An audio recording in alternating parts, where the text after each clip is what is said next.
Yo, what is good, Celtics Nation? Welcome back to the channel. The Bleed Green Podcast, episode 6 is here. And Ricky, little different about this episode is season has started. Game 1 is in the books. We just took on the New York Knicks in Madison Square Garden. Did come out with the W. We are 1-0, and a win is a win, but it was a very ugly win. I mean, the Celtics, and I'm not going to lie, they came out and they looked extremely good throughout the first quarter, 2 quarters, they looked really good. And then third quarter, they started out pretty well. And then things started to go really downhill. Some guys, really broke out, and some guys looked really, really bad in this game.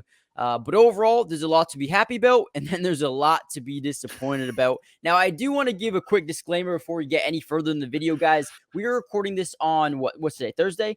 Thursday evening. So we have not played the Heat yet. So in this video, we're going to break down the Knicks game, and we're going to preview a little bit of the games after the Heat. And also comment down below, what was your favorite thing about the Heat game? Because this episode does drop Saturday. So comment down below who stood out to you in the Heat game, and also subscribe, hit the like button, join the family, because we're going to be posting Celtics content all year long. But without any further ado, let's get into the video. Or the podcast. So, Ricky, what was your first initial thoughts? I don't want you to go a deep dive right now, but what was your first initial thoughts, quick thoughts on this game so far? And then we'll break down all the other things. Oh, yeah, man. There's a lot to break down because I have way more negative things to take out of this game than I do positive. And I don't think, just like all losses aren't created equal, I don't think all wins are created equal. Here's the facts. You should have beat this team by 25. You didn't. You should have put this team to bed in the third. You didn't. You came out flat in 2 quarters. You had a good first and a good third. You came out flat in the second and the fourth. And you, quite frankly, I aside from Tatum and Porzingis, I was not impressed. In fact, I was disappointed with most of the play that I saw on the offensive side of the ball. Defensive as a whole, I'll give them a B+. I thought they were really solid defensively. I think Emmanuel Quickly is an absolute problem for them on the matchup. I think every time we play him, he goes off, and I think he's a great player. How the Knicks haven't signed him or re-signed him to a contract is beyond me. But, they are a good defensive team, one of the more higher rated defensive teams. But with all the firepower you have, I don't understand why this game wasn't put away in the third quarter, especially after you came out the way you did in the first. So not all wins are created equal. I definitely don't, take this win as a full positive thing. Am I happy they won? Yeah, of course I am. I want them to win every game. Are they going to win every game? Hell no, they're not going to win every game. Yeah. But you definitely would like to see them come out in the first game of the season against an inferior opponent in a better way than they came out. Yeah, I mean, it was very interesting. Like you said, Jason Tatum, Porzingis looked amazing. Those two guys looked phenomenal. And like I said, throughout the entire preseason, if Porzingis plays like this on a consistent level and stays healthy, this team is going to be extremely hard to beat. I mean, yes, we barely won. Yes, the Knicks are a good defensive team. And like you said, the fourth, this should have been a blow. We should have won this game by so many more points. But one thing I do take away that's a positive thing, in my opinion, is last year, if we went down by 6 with 3 minutes left, we would have lost that game. We would have rolled over and died. So I will say it is a positive thing that this team had the fight, had the dog in them to actually come back and win this game. And you got to give a shout out to Porzingis. It was 101, hit a big 3, and then I believe he got fouled, had a couple more free throws later on in the last 2 minutes of the game. Porzingis was an X factor throughout the entirety of this game. And like you said, quite frankly, no one else really played up to par. I mean, Derek White was okay, hit the majority of his shots. Jalen looked Drew Holiday had some bad turnovers. Sam Hauser looked irrelevant. Peyton Pritchard didn't get as many minutes as I thought he would. I thought he looked pretty irrelevant at times. He had two clutch free throws at the end of that game, and so for that, I will give him a pass. But I think that it was kind of a similar situation where, Pritchard just didn't get the minutes that he was getting in the preseason. And it's a long season. So, they played the matchup how they saw fit. And obviously as guys rest, he'll get more time. But I give Pritchard a pass more so than some of the negative. It really was three players. Well, Derek White, Peyton Pritchard, Tatum, and Porzingis all get a pass for me as far as performance wise. White does things on the stat sheet you just don't see. does things in the game, I should say, that you don't see on the stat sheet. That's what I meant to say. Yeah. And so I thought overall he played good. And had some critical minutes. In fact, he was the better of the two players when Jaylen Brown and Derek White were on the court together with Sam Hauser and Peyton Pritchard and was it Cornette, who looked like a deer in headlights all game. Derek White was the better player, better than Jaylen Brown.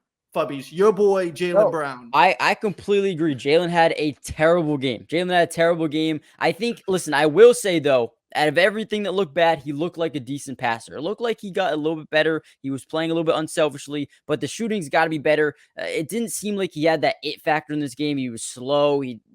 I don't know. I don't know if it's like first. No, Fubs. He was a great passer. So great that he gave up 2 crucial passes at the end of the game to allow the Knicks to go up 6 at the end of that game. An inbound pass where I don't even know where he was passing to. Tatum wasn't looking. Tatum literally looked and then turned around. I don't think he was expecting the ball. I don't think that ball was You're Jason Tatum. You're supposed to be expecting the ball. I mean, listen, I get it.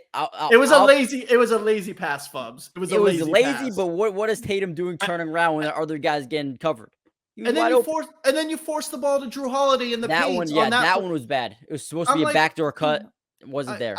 He cut, but he wasn't open. I mean, he wasn't open. As soon as that ball left his hands, I'm like, turnover. I mean, there's 2 guys sitting right underneath the glass waiting to get that ball. So it's just 2 very poor passes. I will say that pass that he made to was it Drew? He was cutting on the inside. Yeah, he was cutting on the inside, and Drew made a really nice play, but the pass was beautiful. It's a beautiful. It was very similar to the one the turnover was. The turnover it wasn't open. I don't know why he passed it. But he was kind of like no look, like he thought maybe he'd go to the glass with it, and he just kind of did this little no look pass underneath, and to his credit, it was great. It was like one of the prettier passes of the night. I'm nitpicking. He did pass fairly well overall. Still couldn't go to the left. Still couldn't make the layups when they were losing that. What was it? They gave up 10 points in like under a minute or something like that, or like that was 9 bad. points in under a minute. Bad, He tried to drive and try to make a layup, hit the glass way too hard. Still can't go to the left. Lost the handle. And Madison Square Garden went nuts when he lost that handle going to his left. And man, I got a lot of negatives, but I will say positively, getting back to it positively, I forgot about Robert Williams last night. Kristaps Porzingis is everything defensively that Robert Williams is, but maybe better. more. No, better. It's better. It's not maybe. It's better. He's better. He was a block god last night. He was a defensive force, and he and Drew both played excellent. Drew on Julius Randle last night was very good. And the Knicks were trying to target that early. The Knicks were trying to, they said, listen, get it to him when he's on Drew Holiday. And it didn't work. Drew did such a good job. But Drew clamped him, bro. To pick up what you said about Porzingis, dude, this dude is setting screens. There was this one play where it was, I believe, him and Drew Holiday. He set a screen for Drew Holiday. Drew was driving to the lane after the screen, and then Porzingis did a quick. He went in for a second, but then bounced back, and the defense lost him. And there was one of the first threes of the game. He hit it from deep. But we're going to see that so much. I don't, like I said, and we touched upon this throughout the entirety of the preseason. How do teams defend this? I mean, you have Drew Holiday, you have Porzingis, or it's Jaylen, or it's Jason, or it's Derek White. All of these guys can play the 2-man game with Porzingis, but then you have so many shooters around them. It's going to be so hard for teams to defend this, and especially Porzingis, 5 of 9 from 3 last night, and how many of those were from basically the logo, it seemed like? 3 of them, maybe. I mean, Porzingis. A crucial one at the end of the game to really put it away. He did. He a couple feet from the arc. Yeah, no, I mean, he's everything as advertised and then some. I mean, he was the second best player on the court last night. And defensively, he was the best player on the court. So best 2-way player, if you want to put it that way. But overall, he was everything you want him to be. He was by far the second best player. Tatum, obviously, Jason Tatum was doing Jason Tatum things. In fact, he was the only one going to the basket when we really need one. Everyone else is hucking up threes. Again, doesn't prioritize good shot selection. I don't understand Joe Mazzulla. We talked about this in the preseason. Can they switch it up? When are they going to make these changes? Do they always have to live and die by the 3? And again, they're starting to lose the lead. They in fact do lose the lead. And I honestly thought, here we go, Chuck City. They're just going to start chucking up threes. And it was Tatum who took it to the rack, some easy layups, getting guys open, guys cutting, making good twos. Derek White with a beautiful two off the glass. He even tricked the center. I forget the guy's last name. He's got that begins with an H, 55 over it for the Knicks. Isaiah Hartenstein Tricked him, put one off the glass beautifully just to get these guys back in the game, some good twos. But that was Tatum. Tatum took the initiative and said, we're not going to just huck up threes. We're going to go do this. And again, it's like, what are we doing? Go get the two. You're a bigger, taller, stronger, better team than them. Why do we have to throw up 5 threes in a row, miss all of them, and blow a lead? Why can't we just go to the rack and get points? I don't understand this. And this is just this statistical nerd shit mentality that they have, that they need to shoot an X amount of threes to win games, and they don't need to do that against inferior opponents. This team should have won by 25 points last night, easily 25 points last night. And the fact that they didn't made this kind of a fake win, man. If I got to be completely honest, it was a win. It's a W on the calendar, and I'm happy they won, but I take way more negative out of positive in this. And it's the first game, so I'm not going to it's not working. Let's change this. Let's trade this guy. No, that's not what I'm doing here. There's going to be a gelling period. All I'm doing, I think they gelled fine. I don't think that was the problem. It was bad shot selection.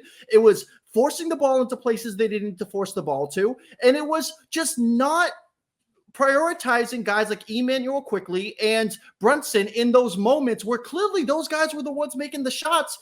And there were some moments too where, Jaylen Brown's leaving Jalen Brunson wide open at the top of the key, trying to double cover who? Who are you double covering? Just stay on your guy. Don't give him that. Yeah. And it was just poor defensive assignments. These guys didn't play defense the whole game. They just picked and chose their spots. Unless you were Kristaps Porzingis, you weren't playing defense 100% of the time. That was Drew Holiday too. I don't want to be unfair here. So Drew and Porzingis, again, give A+ for me defense. They played defense great the entire game. I have no issues with them. Tatum did his thing, but Brown got lazy. Horford got lazy. A lot of these guys got lazy on the defensive side of the ball. And while I'm on the rant, man, Cornette and Sam Hauser, they look like a deer in headlights. Yeah, I mean, either they gotta shape up, or we got to get some other rotation guys in there, because those guys looked all out of sorts all game long. Yeah, especially Cornette. They did look good. Cornette. I feel like the Knicks. Honestly, I really feel like the Knicks came out and just hit some shots. When's the last time you saw the New York Knicks shoot over even 39% from three? It doesn't happen often. And they shot 44% from three. So that sucks. They do it when they play us. Yeah, well, I mean, we were leaving them open. The last time we played them, went into double overtime and they beat us last season. You could look it up, and they shot great the whole game. Emmanuel Quickly cooked us the whole game. It was the same. It was the same formula as last year.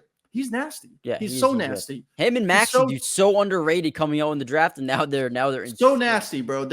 Again, I don't know how that guy didn't get an extension. He's by far and away one of their better developmental pieces. He's a dark horse for Sixth Man of the Year, in my opinion, this year. Yep. And I mean, kudos to them. They're a fun team. They're a decent team. I'm not saying the Knicks are like a poverty-stricken team.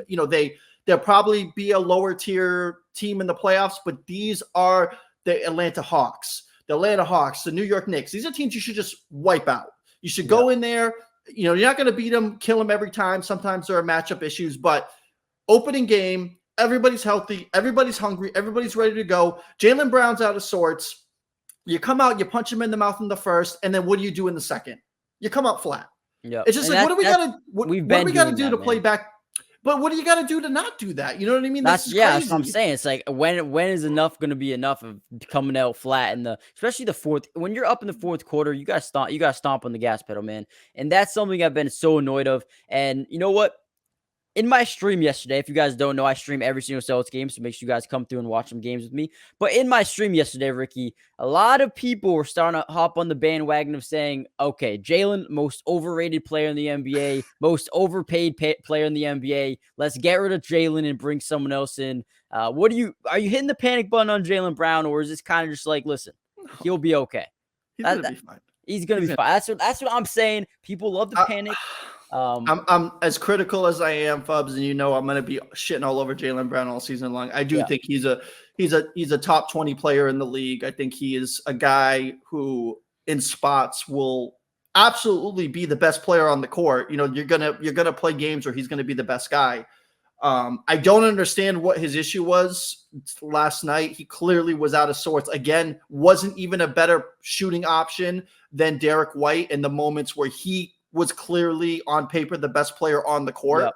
And quite frankly, wasn't even close to the best player on the court. So, but it's one game. I mean, we can't get emotional here. You know, we're passionate. Let's be passionate. Let's not get emotional. There's a difference. So let's not start asking for trades and guys to get let go. And do I think we need to start maybe addressing the 8 and 9 spots and 7 spots on this team? Yeah, I do, because I mean, if you can't play well against the Knicks, I don't know where we're drawing the line. And I'm willing to give guys like Sam and Luke a chance here, but that's mainly where my concern is. And it will be all season. Just, it's again a regular season problem, not a postseason problem. Those guys won't see postseason quality minutes. It's going to be, probably Al and Pritchard. Hopefully Pritchard gets a little bit more in the mode. I was happy what I saw with Al. There was spots where he was like very, very in his mode. He hit a couple of big threes. No. 2 big threes. There was 1 3. He was left wide open. They were trying to double Porzingis. They left him open. He went. He missed a completely open 3. And it Porzingis? It was Horford. Yeah. No. I know, but I couldn't remember if it was Porzingis driving or Tatum driving that drew the double team. Anyway, it doesn't matter. He was left open on the 3, wide open, and he missed it. Come on, bro. Corner, you probably make all those in practice. Come on. So. Knocking off the rust. Again, not concerned about Al. Al's going to give you, hopefully on a good day, 11, 12 points a game when he needs to come off. He's clearly the second guy to come off behind Kristaps Porzingis. Yeah. So I don't have any real issues with, 1 through 7, but 8 and 9. I know it's silly to talk about the 8 and 9 man in the rotation, but when you need to rest guys during the season, did we play 9? Oh, we did play Luke Cornett. Yeah, that sucked. Yeah, he sucked last night. Not great. He absolutely sucked last night. And we talked about that in the preseason. The only reason he's getting burned is because he's been here. He's been acclimated to the system. He knows Joe Mazzulla, what he wants to do. He can shoot the 3 ball a little bit, like he's maybe a little bit of a threat, not much. But I think the Neemias Queta, I think he's going to start getting minutes, maybe in a couple months from now. I think he's a better player. But overall, one really big negative I had in this game is we allowed 17 offensive rebounds. That can't happen. That starts with Jason Tatum, Jaylen Brown, Porzingis. Box out, man. Box out. I'll give him a pass. I'll give him a pass this week. This game. I'm sorry. This is kind of the Knicks' bread and butter. They're not a great statistical shooting team. Doc Rivers talked about this in the coverage during the game on ESPN. And their bread and butter is get on the glass. You miss the first shot, get on the glass and get a quality second look and make their shots. This is pretty much how they became the Knicks that they were last year, where they went into the playoffs. So I'll give them a pass on this because this is a team that highly prioritizes it over, like, say, us, where we prioritize scoring. So I'll give them a pass there. If it's a continuing trend, obviously I'll be a little bit more concerned. Yeah. But I'm not like hitting the panic button on that one either. I was a lot more concerned about the turnovers, and I was a lot more concerned about just the overall incapabilities of the starting rotation past Porzingis and Tatum. I mean, aside from them two, the other guys, Drew was fine defensively, but offensively, he kind of was like, meh. He didn't really. He missed a lot of good. Yeah. Offensively, him weren't good. Him and Jalen.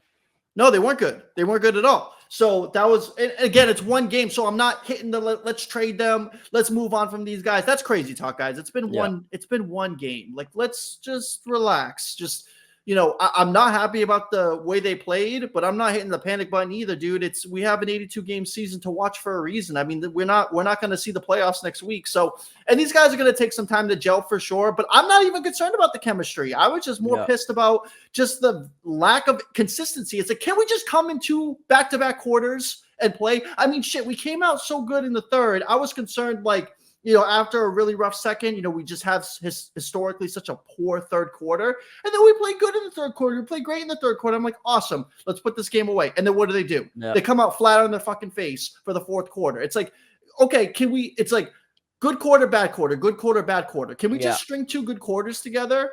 Dude, if we can find a way to be consistent over 4 quarters, oh, dude, we're going to be unstoppable. But like you said, yeah, it's very important. You have to put that together through every single quarter. You have to be able to close out games. But I will say, although I understand it is so bad to blow games like that and even be down by 6 or 3 minutes left to go is terrible. It is terrible. However, I really do, and I don't know how you feel about this. You can tell me how you feel about it, but I think is a huge positive that we actually fought back, because I swear last year we would have rolled over and died. We wouldn't have came back, wouldn't have made it a ball game. We probably would have lost by 12. But the fact that we came back with 3 minutes left, down by 6, that says something about maybe that the was future of this team. That was Porzingis. Porzingis did that. That was Porzingis. Because Tatum does that. But the problem is Tatum can't do that by himself. Not when the team was getting hot like they were. So Porzingis did that. And that's something that Brown needs to do.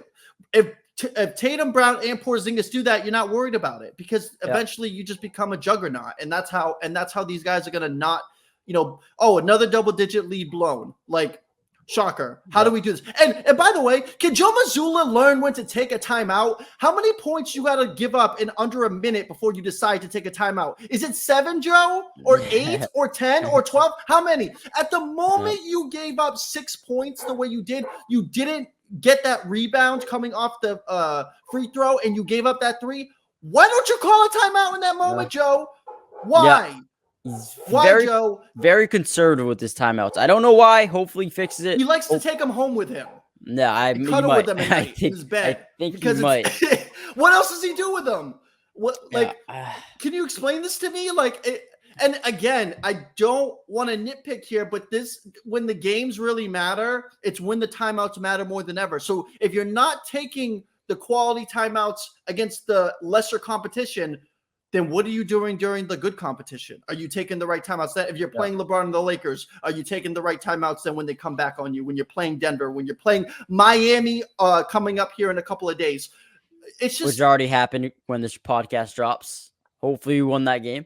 Yes. Hopefully we win that game, and I'm talking less shit than I'm talking now. But again, Joe, we talked about the coaching staff around him. We talked about all these things, and Joe just likes to take timeouts in his pocket. I don't understand this. Why don't you take the timeout when you need to take the timeout? And granted, he used all his timeouts only because he had to, because in order to get across the court and not take a violation, he had to use both those timeouts to get over. Aside from that, he would have took one home with him. So, it's just crazy, man. I don't understand this. I don't understand where we, at what point are we getting our ass kicked where it's like, oh, okay, I guess I'll take a timeout now. Yeah. I agree. Joe Mazzulla's got to do some developing in that category. But good thing, the 2 new guys, Jrue Holiday, Porzingis, combined for 7 blocks, which is unbelievable. That is insane to think about it. And then Jrue Holiday, Derek White, and Jaylen Brown combined from 2 of 14 from 3. So obviously, guys are going to have good games. Guys are going to have bad games. I wouldn't be surprised at all if you saw Derek White and Jrue Holiday and Jaylen Brown all have a really good game. And then maybe Porzingis has a bad game next game. Like I said, these are going to switch. You're going to see maybe 1, 2 guys a game have big games, and a couple of other guys are going to have bad nights. So the fact that Jaylen Brown had a bad night, I'm not panicking. Not going to hit the panic button. Not going to, call anyone out like that. We're okay. But I love that versatility, Ricky, that we have. Listen, Jason, Jaylen, and Porzingis. On any given night, they can put up 30 points. Any of them. And then you have Jrue Holiday and Derek White. They can put up 20. 2 of them did. 2 of them did put up 30. But Brown needs to put up 25, 22 to 25 points when they're putting up 30. This is how you win a championship. This is how Pierce, Garnett, and Allen won a championship, because one guy dropped 17 and the other one dropped 25 and the other one dropped 28. That's how you win a title. So Jaylen Brown has to pull his weight here. Yeah, I don't disagree. But like I said, when Jaylen has an off night, Derek White needs to step up and Jrue Holiday needs to step up. Someone's going to have an off night. He did. Derek White did step up. That's why. That's why they was 4 of 6. Derek White did step up, and that's why, again, in that moment where you have Porzingis and Tatum resting, they didn't lose their shirt on the lead, because Derek White kept them in that game. 100% he did. 100% Derek White kept them in that game, and then Porzingis. Yeah, and Al Horford. Yes, Al Horford did hit some clutch threes at that moment. You're right. But they kept him in that game. allowed him to rest, and then Porzingis came in and threw the dagger on that. That three was the dagger. The moment he hit that three, I knew the game was over. Yep. I wish he hit the second three because it would have made me feel a little bit better about it. But at the end of the day, when he did hit that first three and got that lead back, I was like, "Yep, this should be it. This should be the game, unless they do something stupid." Which, thank God, they didn't do anything stupid in that moment. They did a good job of not finding a reason to give them that game. So yeah. A great job of clock management at the end, taking a quality shot, making sure that they played good on defense. They locked everybody up at the end of that game. So the last 2 minutes of the game, I was good with that. But again, it's just like, come on, why can't we do this all the time? I know that you can't do it over the course of 82 games, but shit, man, it's game one. Why can't you do it the whole time? Yeah, it's a good point. We got to figure out how to do it consistently. But the Celtics play the Heat tomorrow. Obviously, when this episode drops, that game already happened. Hopefully I'm going to predict we're going to win that game. It's in Boston as well. But let's talk about some of the games after that. We go in and play the Wizards. We'll win in overtime. What, versus the Heat? We'll win in overtime, yeah. So the game's going to go to overtime. All right. So that's Ricky's prediction. Yep. I think we'll win in Boston. But then we're going to play the Wizards. Now, Ricky, if we even slightly blow a lead to the Wizards or even not be winning the entirety of the game, I'll be concerned. This team What are you talking about? They got Kuzma. Kuzma and Jordan Poole. No, but listen, we need to be able to beat the Wizards, man. They are not a great basketball team right now. They're kind of entering a rebuild. Obviously, they gave us Porzingis. They trade away Bradley Beal to the Phoenix Suns. This team is not good. You cannot. We talked about this in the preseason. You cannot lose to teams that you need that you should beat. You can't lose these games. So that should be a win. It is in Washington, but I don't care where the game is. This should be an easy win.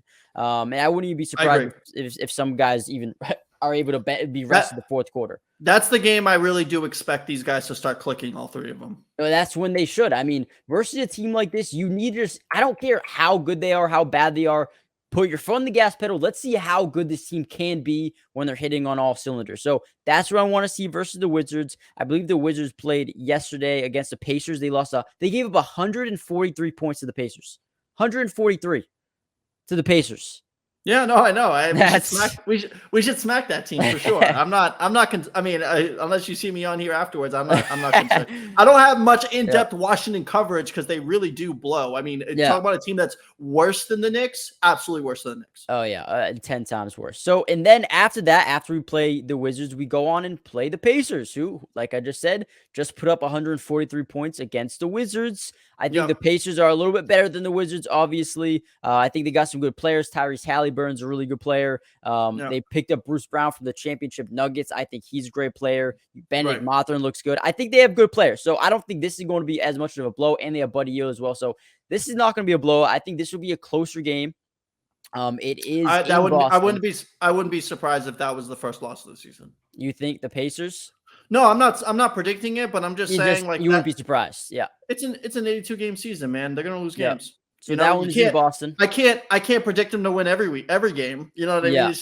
It's just not practical towards the statistical projection of the season. They're gonna lose some games. I can't sit here and be like, theoretically, they should win them all because they're the better team every single opponent they play. I think they're the best team in the league. So if I'm playing it based off that, I'm going to pick them to win every game, but that's just not reality. Yeah. So Pacers would be an interesting game. Ricky says we could lose. Wouldn't be surprised if we lose. I wouldn't. I think we're going to win. I think we're going to win that one. It's in Boston. And then we go out and play the Nets. And it's in Brooklyn. I think the Nets are a solid team. I think they have a really good defensive team. They're young, they're hungry, they're versatile. Mikal Bridges, they got Cam Johnson. They have guys that are hoopers. And I don't know if you saw last night, Cam Thomas had an absolute night. We'll beat this team. You think we'll beat the Nets? Cam Thomas if we don't lose to the Pacers, we'll come out 5-0. Okay. So Cam Thomas last night, 36 points, absolutely on fire. Yeah, 21 from the field. He's a dog. Yeah, they got Dorian Finney-Smith, Dennis Smith Jr., Royce O'Neal, Ben Simmons was 10 rebounds, 9 assists. Dinwiddie, Claxton, Mikal, Cam. They have a good team. I wouldn't be surprised if this is the team we lose to in Brooklyn. But overall, I feel like our schedule is not too hard to stop. We could be 5-0. Well, we're talking. Then me and you were both looking at this like we're probably going to be 4-1 no matter how you cut it. 4-1 at worst. We could lose to the Heat. I think we win. I think we beat the Wizards. I think we beat the Pacers. the Nets could beat us. I think we should win that one as well, though. Overall, I think we come out 5-0. I really do. 4-1, like you said, at worst. 4-1, 5-0. I think that's where you're If we're looking. anything worse than 4-1, could be problems. Well, because if you lose to Miami and you're 3-2, I'm okay with that. As long as you're not losing to as long as you're not losing to the Wizards, I think we're okay. Yeah. So I'm okay with. I'm not tripping about 3-2 if we lose to Miami Heat. But I think there'll be 4-1. I think there's a loss in that schedule somewhere. Yeah. All right. You might be right. You might be right. It might be the Nets, but I think they'll win that game. But I think there's a loss in that. I think there's a loss in there somewhere. Yeah. Well, overall, all winnable games. I don't think the Heat got too. Yeah, for sure. Every game's winnable for this team, Fubs. This is the best team in the NBA. They should win it. It should be. Last night we didn't play like it though. No, that's at all. What I'm saying. So we never know. You never know. So sorry, we played like that for one quarter. Yeah, and then half of another quarter, and then the rest of the game it was like, meh. So the first quarter last night we scored 30 points. The third quarter we scored 31 points. Second quarter we scored 21 points in the second quarter, and then 26 in the fourth. I think it took them like a while just to even get to 10 points in that second quarter too. I think they got. Yeah. I think they got a little hot to end the half, and they ended up putting them back in the right position. But it was, if I recall correctly, that was a really rough start to that quarter. Oh yeah, it definitely was. Now I think it was like 13. I think it was like a 13-2 run to start the quarter or something like that. It was either that or in the fourth. They had two real shit runs at the start of both of those quarters where they were up like 10-0 or something to start definitely that quarter. Not good. So no, it was terrible.